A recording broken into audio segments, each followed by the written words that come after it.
Hey guys, remember to like the video and hit subscribe. Be it fragile, also peace process in the 90s that could have quality. At times, Gaza didn't have the spare parts for the power generation station. And so the electricity, most generations and most people in Gaza over the last 2 decades only knew 8 hours at a time or sometimes 8 hours a day of electricity. Now, one of the things that I have attempted to describe is that part of that was, yes, due to the Israeli blockade, and part of that is actually due to gross mismanagement by the highly fragmented administration of Gaza. You basically had 3 layers of administration of Gaza. So you had Hamas, which was the power in charge, and there's Hamas the government, then there's Hamas the political group, then there's Hamas the militant group. Hamas the government created its own workforce of roughly 50,000 civil servants after they forcefully took over in 2007.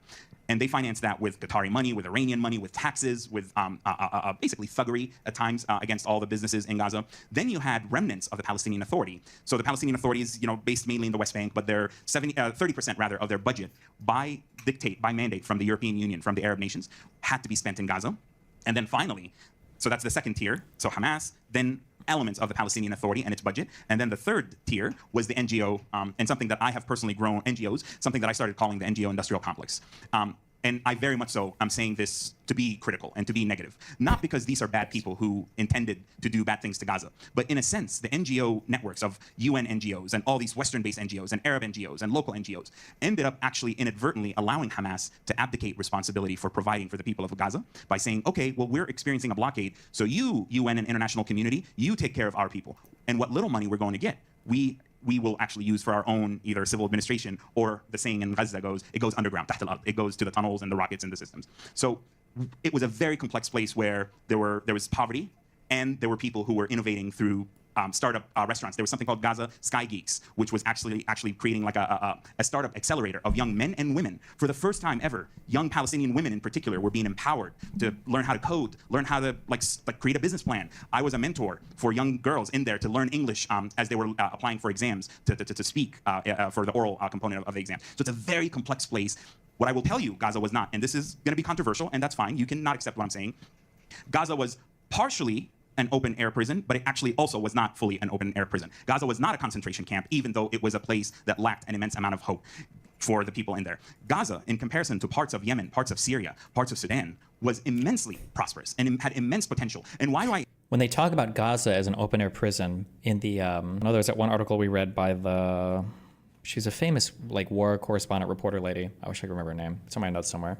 But I think when they refer to it as like an open-air prison, like the open-air prison part of it is the fact that you're like locked there, you can't leave. But that has somehow over time, especially with bad actors like Finkelstein hijacking the phrasing, when people say open-air prison or concentration camp, they imply that it's like a miserable horrible, terrible place to live where you're starving all the time and there's immense poverty and nobody has any hope or any kind of like future in surviving or whatever. And it's like, it's bad.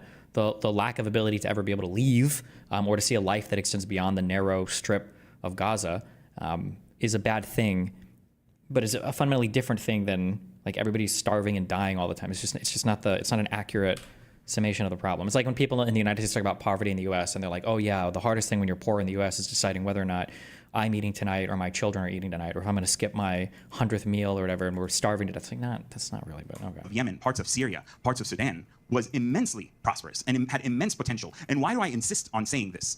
This is not to, again, undermine the fact that there were horrendous issues due to Israeli policies, due to Hamas's due to Israeli policies, due to the blockade rather. But it is to say that when October 7th happened, there's a misunderstanding in the Western world that the people of Gaza were living in a North Korea-like environment where there was widespread hunger and they were effectively crawling on the floor. Me, I tried to bring the same argument up basically to Finkelstein and he lost his time, but yeah. But because you don't, again, it's not to say that it's good, but like people like, it has to either be the worst thing in the world or else it's totally fine. And it's like, well, hold on, there are different people have different problems. And like, not everybody has the same struggle. Not everything is the worst thing in the world. Unable to find any resources, any scraps of food, and that's why they had to launch October 7th. When in fact, different choices could have been made by Hamas that could have radically altered Gaza's trajectory. That's a very interesting overview and usually not the one you hear. It's interesting, yesterday, I don't know, probably you know Aretz. Who is this? The Yosef Korbel. Is Yosef I feel like that's a Jewish name, is it, or no? Progressive Israeli paper. Feature you, first page, and you were seen as described as a Palestinian prophet or perhaps a voice in the wind. while you're not the only Palestinian voice critical of Hamas, yours is arguably probably becoming the most vocal one. At the same time, you have not held back from condemning the Israeli government, even calling Prime Minister Benjamin Netanyahu a war criminal. So you occupy a very unusual position. Are you a prophet? Are you a quixotic character? We're going to find out. You have challenged Palestinian factions and pro-Palestinian activists and the Israeli government alike. Yet many of your critics argue that you are way too conciliatory toward Israel, downplaying decades of occupation, the blockade of Gaza, and broader systemic oppression. They accuse you of being disproportionately harsh on Hamas, while ignoring in their view that the Israeli government is doing to the Palestinians is far worse than what happened on October 7. What is really your response to these critiques? And if I had a penny for every time I heard that, and He absolutely, was a Czech, Josef Korbel was a Czech-American diplomat and political scientist. Okay. it's a fair critique that I take a very unusual approach. I'm a big believer, when I said what I said in the short film there, that I absolutely believe there are and were and have been grave injustices against the Palestinian people, historic and contemporary, and that there has never been any, like I don't know if some of you may have, who follow me, yesterday was the 5th anniversary of my dad passing away, and he is somebody who really experienced a lot of the contemporary history of the conflict after 48. And I'm a big believer that there absolutely could have been different choices and priorities made within Israeli society and the electorate, and Israel is a democracy, and that I place a theoretical greater onus on Israeli society to have made better choices than the Palestinians, who are in a far more disadvantageous position. And within said imbalance of power dynamics, I genuinely believe that there exists plenty of space for Palestinian agency and accountability and responsibility, such that this idea of being perpetual victims who can do no wrong, perpetual victims who are never accountable for any decisions that they make, simply because they have experienced injustices, simply because they have experienced hardships and pains and awful, awful conditions, I actually think that is a form of the bigotry of low expectations, A.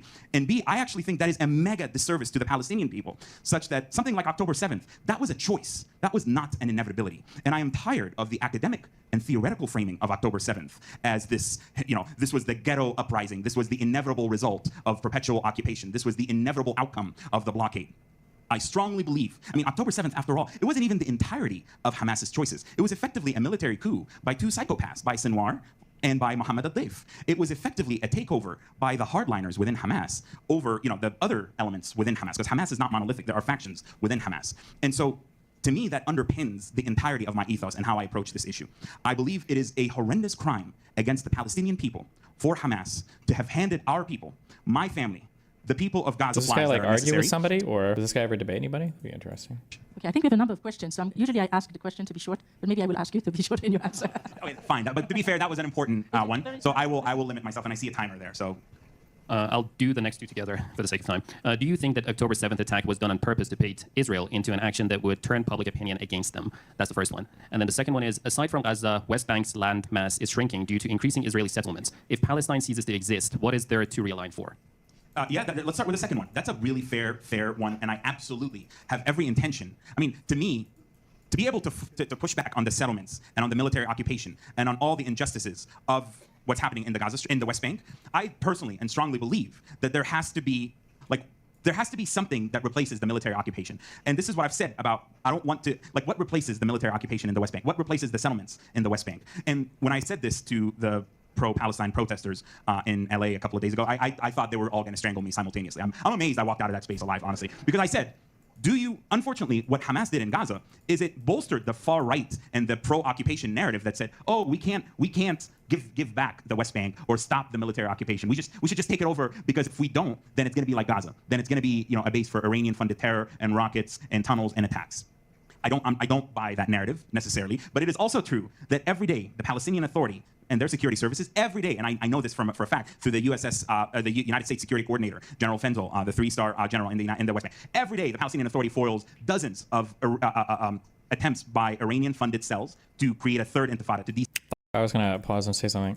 I don't know if that video is uploaded to a playlist or if we have that one or not, but that was one of the things that our Arab tour guide, when we went to the West Bank, was saying that despite all of the accusations of corruption from the PA, despite some Palestinians feeling like they coordinate too much with Israel, and despite all of that, the overall safety in the West Bank has significantly improved over the past few decades, to where you can walk around in these cities and you feel relatively safe, and the PA is there generally doing a good job, PA security forces, despite how much literally everybody hates the PA.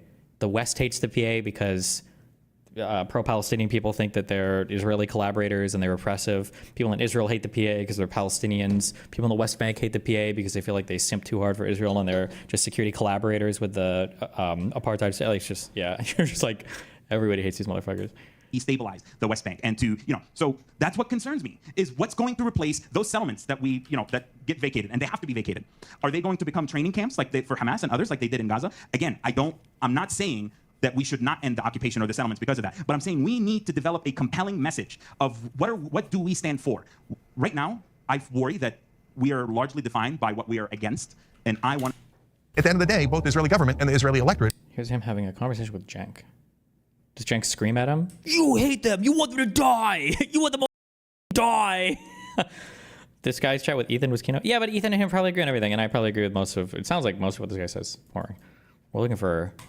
So I do think that just because the two-state solution is difficult to implement right now doesn't mean it's what we should. It's not what we should be calling for and demanding for. And yes, we've talked about territorial swaps. We've talked about different ideas for how to actually make it more viable. But I strongly believe that the two-nation solution reaffirms, kind of takes a step back from the border discussion and simply reaffirms the commitment that there needs to be two separate nations, whereby where relevant, they'll have cooperation, but where needed, and believe me, it's going to be needed, there will be separation. So separation, aka divorce, and cooperation where needed. Okay, so first of all, I agree 100% with you on the one-state solution. If it's one state with Greater Israel being the driving force of it, that's what the terrorists inside the Israeli government want, Smotrich, Ben-Gvir, Netanyahu. So they want to keep the Palestinians, either drive them through ethnic cleansing out of the Gaza Strip, out of the West Bank, or keep a portion of them basically as de facto slaves. But in their democracy, they would get no votes at all, and Israel would just basically steal their land. So that's totally untenable. It's the most unjust thing I've ever heard, etc. The one-state solution on the other side, totally untenable. Israel will never agree to having Jews be the minority in a government. You can say, oh, well, if they were fair and honest, they would because they claim to be a democracy. It doesn't matter what you think. It doesn't matter what's fair and honest. They're never, ever going to agree to that. Wait, where was this Jake when I was talking to him? I thought he always tells me that isn't he like a one-stater with Arab majority rule? Or am I crazy? Am I misremembering? I feel like that's what he's always screaming about. Maybe not. Maybe just screaming about other things, but. So anyone who thinks that the Israelis are like, oh yeah, we'll get outvoted, we're totally fine with that. They're living on a totally different planet. True. And any talk of that is just terribly counterproductive because it gets us further away from peace, not closer to it. So are you saying that between the two states and the two nations, is the difference in your mind the separation? Because I've always been in favor of a two-state solution. I haven't heard it being called a two-nation solution, but sure, two states, two nations, I'm in either way. But is there a real difference between those two terms? I'll tell you what the real, you might at the end of this laugh and say this is semantics, but honestly, brother, for so many constituencies, and I am in a lot of DC constituencies, Jewish and Israeli constituencies. I'm around a lot of these constituencies who are very pro two-state solution, but they can't even utter the word two-state solution because it is. Did I ever watch this one? Did I watch this on stream with this guy? I want to say he's been in the Israeli Knesset the longest of any Arab, and I think he's the leader of one of the Arab coalitions in the Knesset, which is a minority coalition. It's not many people, but talking to him about like what would be acceptable for a two-state solution, this guy also was like, we're giving nothing. We wouldn't give anything to Israel, like no division of holy cities or anything. This was. Okay, I am Ahmed Tibi, member of the Knesset from 1999, Arab Movement for Change. We are an opposition party. In every Arab personality, there are two components. One national, we are part of the Palestinian people, and one civic, we are Israeli citizens. We are struggling in order to have Israeli-Palestinian peace based on two-state solution. We are struggling in order to have equal rights for Arab citizens inside Israel between Jews and Arabs. And I am doing all of this here in the Knesset and outside the Knesset. Dr. Ahmed TV. Nice to meet you. Nice to meet you too. Thank you so much for agreeing to chat with me for a little bit. I know, Sammy. For my audience who doesn't know anything about politics, do you want to introduce yourself real quick for how should I?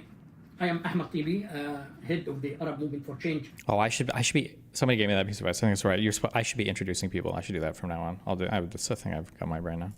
Party and head of the faction called Al-Jabha wal-Arabiyya Lit-Taghyeer, both